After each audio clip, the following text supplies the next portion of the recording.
The morning of the ceremony, the air was tense. Azeroth's siblings admired their faint, magical sparks. Azeroth stared at a cold piece of bread, ignored by his family. His siblings taunted him. "Eat up, Azeroth. You'll need energy to be sent home empty-handed." Azeroth gripped his spoon. "I'm getting a ring today. I'll prove a peasant can stand at the top." His father sighed. "Just hope for a farmer's ring. Don't embarrass our name." They walked from the muddy outskirts to the gleaming marble of the royal core. The floating messes above the nobles' rings burned like miniature suns. The magic warrior king raised his hand, and thousands of rings descended. One slammed into Azeroth's rival sibling, turning blood red, the devil ring. Then a heavy, different ring hit Azeroth's hand. A blinding white light. Angel clashed with a deep purple shadow. Devil, held by golden filigree. King. Azeroth shook, tears hitting the metal. "I'm not a mistake. I'm finally something." He soon realized the three powers in one ring were physically painful. Every basic spell attempt made him cough blood or pass out. Training alone, his deep loneliness triggered his first spell, Heavenly Void, Gravity Step.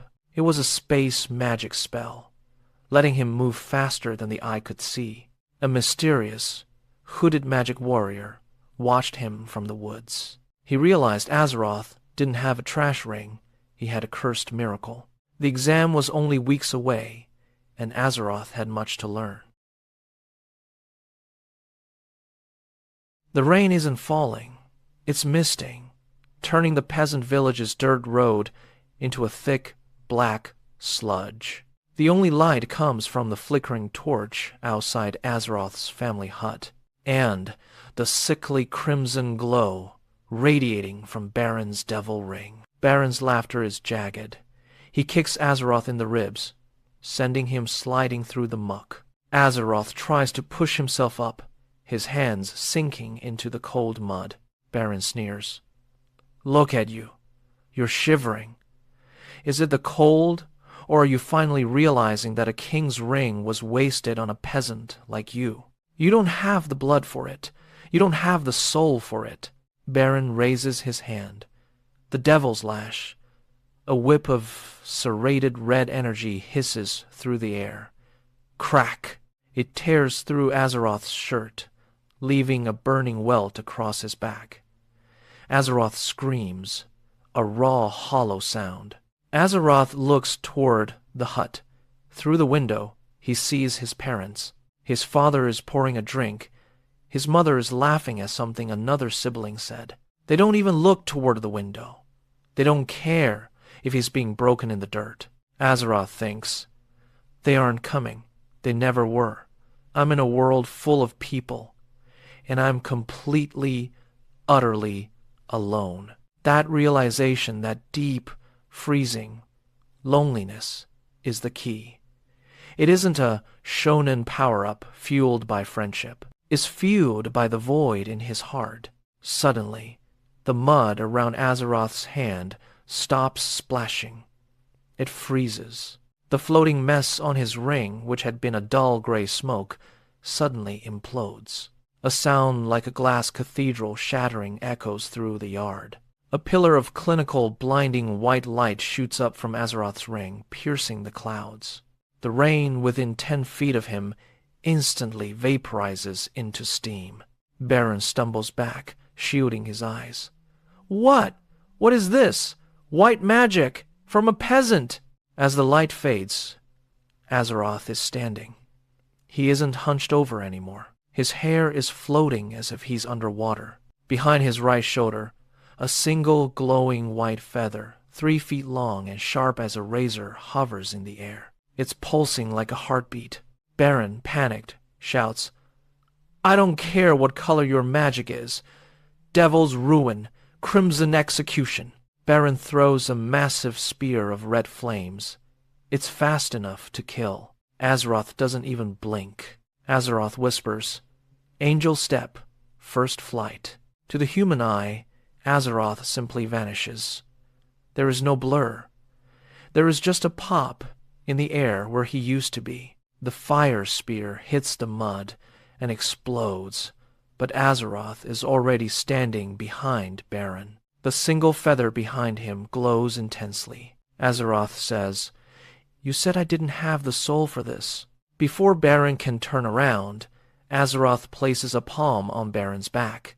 A shockwave of pure white kinetic energy ripples outward. It doesn't burn, it shatters. Baron is launched forward, skipping. In our world, mana is everything. Your blood determines your potential, and your potential determines your rank. For most, the path ends at birth, but for one, the path is shifting. Azeroth, a peasant defined by his low status, defied history by unlocking the Trinity Ring during a duel with his brother. But a powerful ring is a curse if the body cannot wield it. We then cut to the family kitchen. It's breakfast, but there is an oppressive silence. Baron, his older brother, bandaged and pale, glared. He's a freak. That ring, it's going to bring the royals down on us. They'll execute us all. Father, not looking at Azeroth, voice cold. You won't embarrass us, boy. You will go to that exam. You will use whatever peasant magic you still have, and you will fail quickly. When you are rejected, we will find you a useful job. Baron is still our champion. That ring, it was a fluke. Azeroth finishes his cold bread, stands up, and walks out without a word. The loneliness in his family home is a physical weight. Azeroth goes to the deep woods, away from prying eyes. This is where he will struggle. He looks at his left hand, now with the ring visible, a silent promise. At the gate, a bored guard with a glowing clipboard stopped them. "Name and bloodline," the guard demanded. "Kael of the Lowborn West. Ring type, common soldier. Fire, affinity." Kael replied. The guard nodded. "Pass. Next." Azeroth. Lowborn West. Ring type, unknown. Azeroth stammered. The guard scoffed. "Unknown? That's code for rusty iron. Move along, kid. Try not to die in the arena. The cleaners hate picking up peasant teeth," he added. The arena was packed, captains looking down like gods. Kael's crystal glowed orange. The crowd clapped. Azeroth touched it. It stayed dark. Then a tiny white spark flickered. "Next! We don't have all day for flickering candles," Captain Leonis boomed. Azeroth, never having flown, struggled on the arrow broom, his power fighting its magic. The selection ceremony was a cold reality check for young Azeroth. As names were called, his brother, Kael, was scouted by the Gecko Crickets. They were a solid, respectable rank 3 team, known for high-speed maneuvers and flashy green uniforms. Kael sneered, donning his new cloak and telling Azeroth, "At least one of us will make the family proud." When Azeroth's name was called, the crowd whispered in confusion.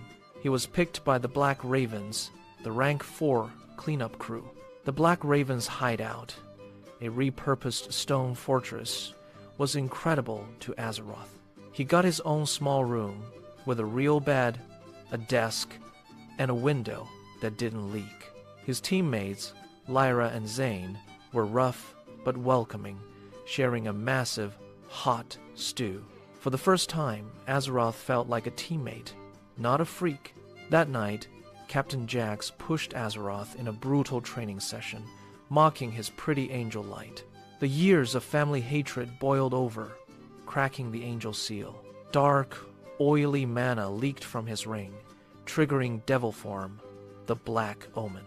His left arm coated in obsidian scales. A jagged black horn sprouted, and his eye glowed crimson. Instead of horror, the ravens were impressed. Jack smirked, saying he finally looked like a warrior. Azeroth went to bed exhausted but happy. Across the city, Kyle was stuck in a crowded barrack, complaining his better team treated him like a servant. The episode begins in the Obsidian Spire, a massive new mountain fortress for the Black Ravens. Azeroth is in a high-gravity chamber, training against Zane and Lyra. Zane fires purple mana bolts, while Lyra strikes with kinetic-charged fists. Azeroth masters his Shadow Warp, flickering through the air to dodge them both. He finally stabilizes his single black wing, using it to hover for the first time. Captain Jax calls them for a mission, to save the gecko crickets in the Whispering Woods. Azeroth's brother, Kael, a squad leader, is trapped by a 10-foot Bloodstalker devil. Kael's fire shield is failing, and he looks terrified as the monster's bone blade swings for his head. Zane, Lyra, move, Azeroth commands. Zane freezes the monster with a shadow lattice grid. Lyra shatters his armor with a meteor strike.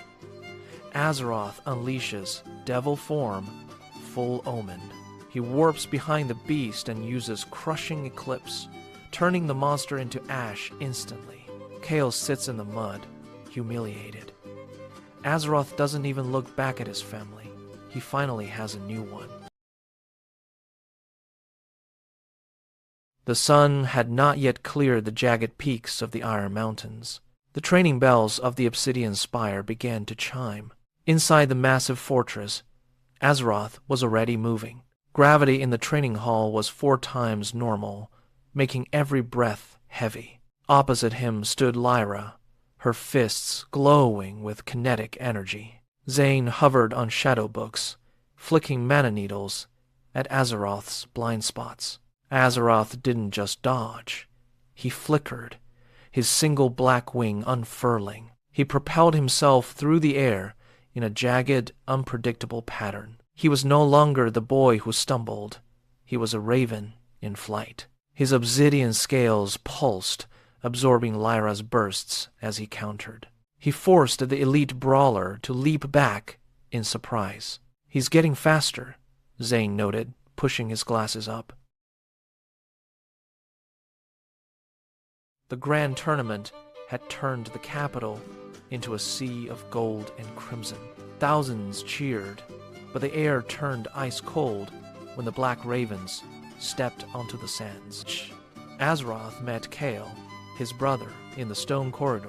Kael, trembling, whispered, "Run, Azeroth. The Lion's Pride has permission to use lethal light. Don't embarrass our family name further." Azeroth walked past him, his dark mana snuffing out Kael's fire aura effortlessly. "I've already forgotten that name, Kael. Watch closely. You're about to see what real power looks like." Flashback to the Obsidian Spire's deepest sublevel. Captain Jax stood stripped to the waist, his Calamity ring glowing a bruised purple. The morning after the grand tournament, the sky above the Iron Peak Mountains wasn't blue, it was gold. The Magic Warrior King had mobilized the royal army, thousands of soldiers in enchanted armor. A fleet of sky galleons surrounded the Obsidian Spire, led by the king and Azeroth's father. "Azeroth!" the king's voice boomed. "Surrender the Trinity Ring and the Demon Boy, or we will erase this mountain." Inside the spire, Captain Jax sharpened his blade. Lyra's kinetic aura hummed, and Zane worked the console. "They brought the whole parade," Lyra smirked. "They must really be scared of you, Omen Boy." Azeroth, in full demon form, looked at his teammates. "They're here because the trash is stronger than the royals." The king gave the order. A volley of 10,000 enchanted fire arrows arched through the sky. Zane pushed a final rune, Void Shield, Event Horizon. A purple gravity dome crushed the arrows to dust. "My turn," Lyra growled. She leaped from the balcony, falling 5,000 feet like a meteor. Calamity impact! She slammed into the royal army, sending soldiers flying like autumn leaves. Amidst the chaos, Kyle flew toward the spire. Azeroth, stop this! Just give them the ring! The morning after the tournament, the obsidian spire was vibrating. The king's army gathered, but Captain Jax seemed unconcerned. He tossed a jagged, soul-binding scroll onto the mahogany table. The king is scared, Azeroth. He's sent his paladin corps to blockade us. But I have a different mission for you, Jax rumbled, his purple aura flickering. Deep in the sulfur rifts, a greater archdevil has broken its seals. Go there. Don't just kill it, consume it.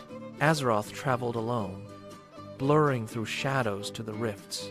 He found Kyle, exhausted, his blue fire flickering against toxic fumes. The fumes only hurt those with lungs, Kale. I haven't breathed like a human in weeks. His dark mana physically cracked the ground beneath Kale's boots. Get your team out of here. It's a feeding ground. The episode opens in the heart of the Sulfur Rifts, a wasteland of bubbling acid and jagged obsidian spires. The air is so toxic it melts the armor of the Royal Scouts, but Azeroth walks through the green mist like a ghost. A 60-foot greater archdevil, a titan of molten bone and screaming souls, erupts from the earth. Azeroth doesn't reach for a sword. He reaches for the Trinity Ring. Forbidden art, total omen Diabolos rise. The transformation is a violent explosion of shadow. His skin turns into sleek, obsidian bioarmor. His hair bleeds into a ghostly, bone white. Massive, leathery wings of violet flame unfurl from his back. Two curved, jagged horns spiral from his forehead, glowing with the heat of a collapsing star. He is no longer a boy. He is the Demon King. The Archdevil lunges. Azeroth catches its fist with a single clawed hand, shattering the ground for miles. He triggers Devil's Art, Abyssal Execution, thrusting his claw into the beast's chest. A sphere of absolute gravity implodes, collapsing the monster into a tiny, glowing purple core. Azeroth crushes the core, absorbing its essence. Azeroth takes flight, his violet wings leaving a trail of ash. He lands at the Obsidian Spire, still in full demon form. Captain Jax, Lyra, and Zane await him. You look like hell, kid, Jax rumbles. The mission was a success. Azeroth retracts his wings. The Archdevil is gone. Its power is mine now. Zane approaches, holding a transmission crystal. Azeroth, the king arrested your parents. He's using them as bait. Azeroth's eyes flash red. Let them wait, he says, his voice cold. We're going there to show the king what happens when you threaten a raven's nest.